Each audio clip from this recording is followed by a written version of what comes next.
Um, I don't know if you heard, but it looks like Alabama, I didn't realize this, but both of Alabama's starting cornerbacks are out for this game. Job and Armour Davis. When did that happen? Their secondary is definitely a weak point tonight. Yeah, that kid they call Kool-Aid, he's a freshman. He's going to be starting tonight in the biggest game of his life. 18-year-old kid playing for the national championship. Well, they think that one of their corners might play some, but he's not going to be at 100% at all. Well, I don't know if that's going to be Armour Davis or Job. I think both Armour Davis and Job are out for this one. Well, that could be because what I was watching this afternoon was that one of them was definitely out and the other one was going to be more of a game time decision and that he wouldn't be at 100% anyway. So that they definitely thought that was going to be a weak point.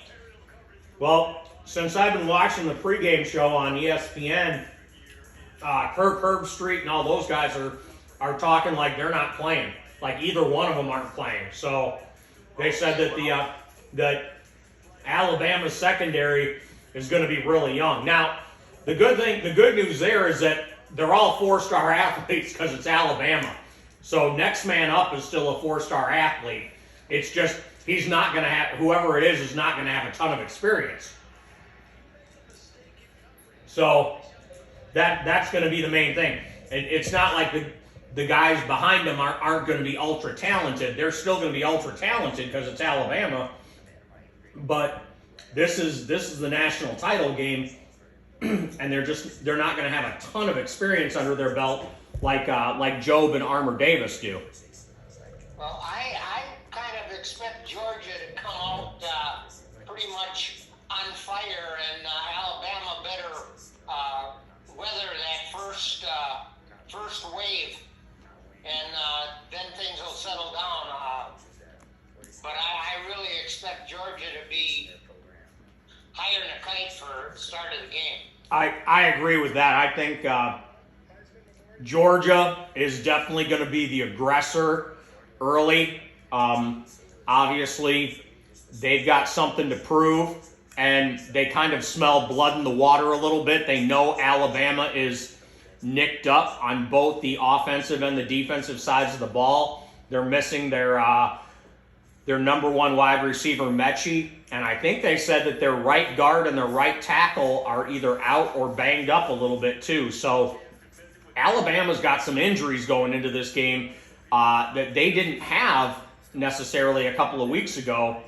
So it'll be interesting to see, because Georgia's going to pour the heat on right off the bat. They're going to come out swinging like a Rocky movie in the first 10 minutes of this game.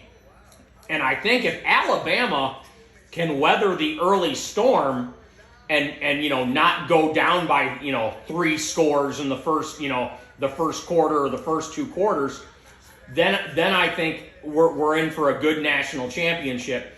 But I know Georgia's going to go after them extremely hard early on because, like I said, I think they smell a little bit of blood in the water here. Well, yeah, and they're obviously sick of losing. So as far as the motivation and everything here, I would have to put it more on the Georgia side because Alabama won so much. Of course, it's part of their tradition, and they get ready for a game, and it's hard to bet against Saban, and they do have the best quarterback, which so often wins these games. That is true. I mean, and that national championship trophy is like furniture in this guy's house. So, I mean, like the famous wrestler Ric Flair always said, to be the man, you got to beat the man. And, Nick Saban's the man. I mean, until you kill the king, he's still the king. And Well, I expected them to actually get beat in that SEC game, and they surprised me, and I think a lot of people. yeah. Well, when I saw the line for this game, that Georgia, even after losing to Alabama, was favored by 2.5 points, my first thought was somebody knows about an injury that I don't know about yet. And then when I turned on the broadcast at about 5 o'clock this afternoon, and they started talking about, I knew Job was out, and he's their number one cornerback. But then when they said Armour Davis wasn't going to play, and he's their number 2 cornerback, that's a big, and they're going up against what a lot of people feel is the number 1 tight end in football. So I mean, I tell you what, He really is. What's I that? don't even call him a tight end. He's kind of like a Swiss Army knife. Oh yeah, he reminds me a little bit of like Kittle for the 49ers. He can do anything, and you can't guard him with a linebacker. You absolutely cannot. He'll He'll line him up at everything from tight end, wide receiver. He catches screens out of the backfield. Yeah. He does all kinds of stuff that's not the normal tight end job. No, he's definitely going to be probably the first tight end taken off the board in the NFL draft. So, Alabama's going to. How big is he? It doesn't seem like he can be like 250 pounds and be doing all the stuff he's doing. I'm not 100% sure, but he's fleet of foot. That's for sure. He can. It's one of those situations where they say he's too fast for linebackers and too big for defensive backs, and he's just a matchup nightmare. And if that Stetson Bennett kid gets a little bit of confidence back there, that could be trouble if Alabama's secondary is a little bit banged up. But I tell you what, That's a like, great story. what's that? He's a walk-on. Oh yeah, and he was buried on the depth chart.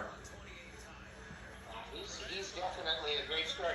You see where the old, can't think of his name again, senior moment, but the old Washington football team's quarterback is the black fella. He's doing announcing here on ESPN. Oh, Robert Griffin III. Yeah. Yeah. He's been on most of the day today. I didn't realize he was doing that because I think it was probably last week or something was the first time that I saw him behind the microphone. Right. The tight end that we're talking about, he's just a kid too. He's Brock Bowers for Georgia, big number 19. He's 6'4", 230 pounds. But 6'2"? no, 6'4", 230 pounds. Oh yeah, well that's plenty. And he's, but Dad, he's only a freshman. Oh jeez. He's literally a freshman, and he's putting up those kinds of numbers. Well, by the time he's a junior, he'll probably be 240 and doing the same thing. Yeah, I mean, this guy's going to be a killer by the time he enters the NFL draft. Yeah. I mean, if he's a freshman and he's already the starting tight end for them, and he's not only the starting tight end, he's a damn good tight end. I mean, there's very few tight ends in college football that are anywhere in his wheelhouse. Oh, the size and the speed of these guys is just amazing. Yeah. They seem to be getting, bigger and faster and that all the time. Well, I tell you what, Georgia needs to, stick to their game plan offensively because their bread and butter is their running game with Zamir White and James Cook. when those guys are running the football well, that's when Stetson Bennett can hurt people with the play action pass and things like that, and opens it up a little bit more for his receivers and that big tight end of his. And then it certainly makes it better when he can use play action. Oh, sure. Well, he went back to pass, I think, 43 times in the SEC championship game. Right. So Alabama took away their running game, which nobody thought they could do. Right. Yeah, that was extremely impressive. I tell you what, people thought that Alabama was having a down year, but when they decided to come to play, they really came to play. The other matchup that's going to be really interesting to see, especially if Alabama's a little nicked up along the offensive line, is going to be that battle again between Bama's offensive line and Georgia's front seven. Because last time Young had all the time in the world to carve up that defense, that secondary of Georgia. And if guys like Smith and Beal and Wyatt and Walker and Davis, if they can't get any more pressure on Young than what they did the first time around, we might just have a repeat of the SEC championship. Those guys have got to get home for Georgia to have a chance. A good share of the day was they need to get pressure up the middle so we can't step up. Oh, yeah. Yeah, a lot of that is going to have to be up to that big 99 that Jordan Davis, that 360-pounder, their nose tackle. If he can collapse the pocket, because it's going to take two guys to block him. You can't block a 360-pounder with one guy. He's 6'6", 360. So if Jordan Davis can cause a little bit of pressure up the middle and cause him to roll out, then he might roll out right into the pass rushers of Georgia, which is what they want. But all those guys along Alabama's front five there, those are all 4- and 5-star recruits. Those guys they're in the national championship for a reason. So, I mean, they're not tiny. No, they're not tiny at all. I mean, there's all those guys on the front wall of Alabama are enormous. Ekiyor and Owens and Neal, those are massive guys, and they're all going to be NFL starters in a year or two. So I mean, this is going to be a battle of the Titans, and if you there's no question about that these are the two best teams in college football. Oh, without a doubt. I mean, everybody talked about, we need to expand it to 12 teams and all that stuff.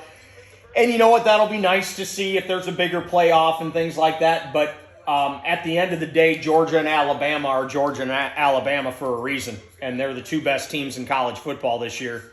And this is the national championship for a reason. I think that right now, if you're and Vegas agrees, if you're a betting man, Georgia looks like a little bit of the favorite when you look at the injuries coming into the game with Alabama. Yeah. But my gut just won't let me bet against Nick Saban. Like I said, it's one of those things. Until you kill the king, he's still the king. And I've seen too many people bet against Nick Saban.